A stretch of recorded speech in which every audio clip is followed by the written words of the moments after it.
For more on this, I can welcome in a senior analyst on Jihad and Modern Conflict at International Crisis Group, Jerome Drevon.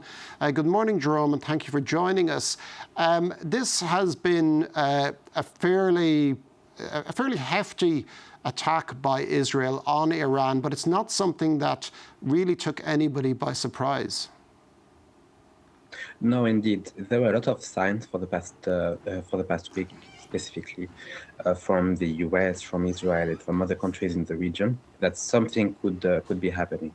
In particular, the US was withdrawing some of its personnel from its embassy in Iraq.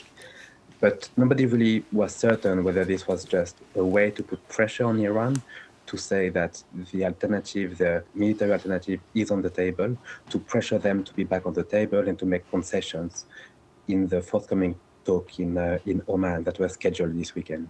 But apparently it was more serious than that.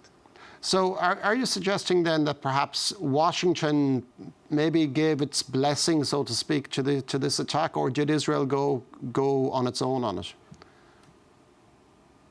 I think Israel took its own decision, but they did coordinate with the US in the sense that they informed the US beforehand that some attacks were coming.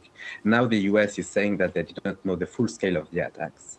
In particular, they didn't know that the heads of Iran's military and paramilitary forces would be attacked. So that was a question mark for the US. And Israel clearly stands to benefit the most from these strikes. What about what other actors, either within the region or elsewhere? For instance, some European countries have not been quite so happy with it, particularly the United Kingdom. What do you think the reaction is going to be from Europe and perhaps elsewhere in the Middle East? I don't think the Europeans will take much action. They will simply ask for an absence of escalation. They will ask for the Iranians not to strike back at Israel. They will ask for the Israelis to stop their military offensive. But that's going to have very little impact on the Israeli decision-making. Similarly, Gulf countries could have supported such an attack a few years ago, but their position had changed by now. Now they're not looking for an escalation either. Most Gulf countries were actually looking for a settlement with Iran through a renewal of a new nuclear deal.